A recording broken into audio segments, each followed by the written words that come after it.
மறைந்த கதிரேசன் அவர்கள் இறக்கும் தருவாயில் அவரோட மனைவி கிட்ட ஒரு பொட்டு தங்கம் கூட உனக்கு வாங்கி கொடுக்க முடியாமையே இப்படி போயிட்டனே அப்படின்னு ரொம்பவே எமோஷ்னலாக பேசியிருக்காரு அப்படிங்கிறது சமீபத்தில் தெரிய வந்திருக்கு. அது என்ன அப்படிங்கிறது தான் இந்த வீடியோவில் நம்ம பார்க்க போகிறோம். பிரபல நடிகர் தனுஷ் அவர்கள் தன்னோட பையன் தான் அப்படின்னு கேஸ் போட்டவங்க தான் மதுரை மேலூரை சேர்ந்த கதிரேசன் மற்றும் மீனாட்சி தம்பதி. அந்த ஒரு கேஸ்க்காக தனுஷ் கோர்ட்டில் கூட ஆஜராகியிருந்தார். போதிய ஆதாரங்கள் இல்லாததுனால இந்த ஒரு கேஸ் தள்ளுபடி பண்ணிட்டாங்க. அண்ட் தீர்ப்பு தனுஷ் அவர்கள் பக்கம் தான் வந்து இருந்துச்சு. கோர்ட்டில் தோத்து போனதை தொடர்ந்து கதிரேசன் அவர்கள் உடல்நலம் முடியாமல் இருந்தாங்க. கடந்த சில நாட்களாக ஹாஸ்பிட்டலில் இருந்தாங்க. போன வாரம் அவர் தவறிட்டார். தவற போகிறதுக்கு முன்னாடி அவரோட மனைவி கிட்ட அவர் ரொம்பவே எமோஷ்னலாக பேசியிருக்காரு. என்ன அப்படின்னா, நம்மக்கிட்ட மிகப்பெரிய அளவில் சொத்து இல்லை, தான் பையன் வந்துடுவான் அப்படிங்கிற நம்பிக்கையில் நம்ம இருந்த சொத்து எல்லாத்தையுமே அழித்து கோர்ட்டு கேஸ் பார்த்துக்கிட்டோம். நான் உனக்காக எதுவுமே பண்ணலை. கடைசி காலகட்டத்தில் கோர்ட்டு வீடு அப்படின்னு நம்ம அலைஞ்சிட்டு இருந்தோம்.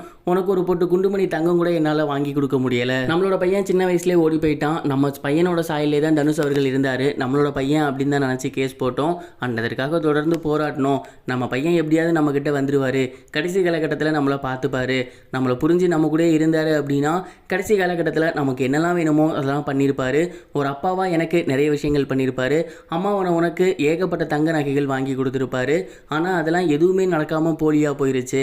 எனக்கு என்ன சொல்கிறதுன்னு தெரியலை. ஒருவேளை நம்மளோட பையன் நம்ம கூட இருந்திருந்தானா நம்ம இந்த நிலைமைக்கு ஆளாகி இருக்க மாட்டோம். நம்மளோட பையன் இந்த விஷயத்தெல்லாம் எங்கே இருந்தாவது பார்த்துருப்பான். ஒருவேளை எனக்கு ஏதாவது ஆச்சுன்னா கூட கண்டிப்பாக அவன் ஓ மேலே இருக்க பாசத்திலேயாவது உன்னை தேடி வருவான். கண்டிப்பாக இதுக்கப்புறமாவது உனக்கு தேவையான விஷயங்கள் செஞ்சு கொடுப்பான் அப்படிங்கிற மாதிரி ரொம்பவே எமோஷ்னலாக அவரோட மனைவி கிட்ட பேசிட்டு இறந்து போயிருக்காரு. அண்ட் இந்த ஒரு விஷயம் இப்போ சமீபத்தில் வெளியாகி ரொம்பவே சோகத்தை ஏற்படுத்தியிருக்கு. அவரோட பையன் இப்போ எங்கே இருக்காரு, உயிரோடு இருக்காரா, அண்ட் என்ன பண்ணிட்டு இருக்காருன்னு எதுவுமே தெரியலை.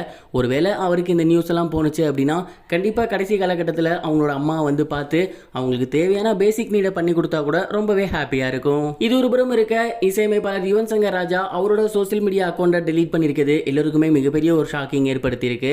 தமிழ் சினிமாவில் இளையராஜா அவர்களோட பையன் அப்படின்னு அறிமுகமாக இருந்தாலும் தன்னோட தனித்திறமையால், தன்னோட சூப்பரான இசையால் தமிழ் மக்கள் மனசில் மிகப்பெரிய அளவில் இடம் பிடிச்சிருக்கவர் தான் யுவன் சங்கர் ராஜா. ரீசெண்ட் டேஸாக இவரோட பாடல்கள் மிகப்பெரிய அளவில் இல்லைனாலும் வரப்போகிற கோட் படம் இவருக்கு மிகப்பெரிய ஒரு சேஞ்சிங் மொமெண்ட்டாக இருக்குன்னு எல்லாருமே எதிர்பார்த்துட்டு இருந்தாங்க. சமீபத்தில் தான் கோட் படத்துலேருந்து ஒரு பாடல் வெளியாகி இருந்துச்சு. மிகப்பெரிய அளவில் ரசிகர்களை கவரல அப்படின்னு தான் சொல்லணும். அந்த பாடல் நல்லா இல்லாததுனால சோசியல் மீடியா முழுக்கவே யுவன் சங்கர் ராஜாவை ஏகப்பட்ட இடங்களில் டேக் பண்ண ஆரம்பிச்சிட்டாங்க. அண்ட் அவரு ஒரு போஸ்ட் போட்டிருந்தாலும் அந்த போஸ்ட்டில் போயிட்டு பாடல் நல்லா இல்லை, நீங்கள் ஏதாவது பண்ணுங்க அப்படி இப்படின்னு ஏதாவது கோட் படத்தை பற்றி பேசிக்கிட்டே இருக்காங்க. இந்த ஒரு விஷயத்தில் கடுப்பாக இருந்த யுவன் சங்கர் ராஜா அவரோட சோசியல் மீடியா அக்கௌண்ட்டை டீஆக்டிவேட் பண்ணியிருக்காரு.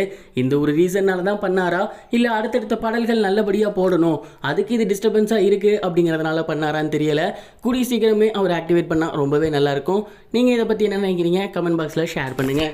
இது வரைக்கும் கனெக்டிங் டிவிக்கு சப்ஸ்கிரைப் பண்ணனா மறக்காமல் சப்ஸ்கிரைப் பண்ணிக்கங்க. உடனடி அப்டேட்ஸ் பெறுவதற்கு நோட்டிஃபிகேஷன் பெல்லையும் கிளிக் பண்ணிக்கங்க.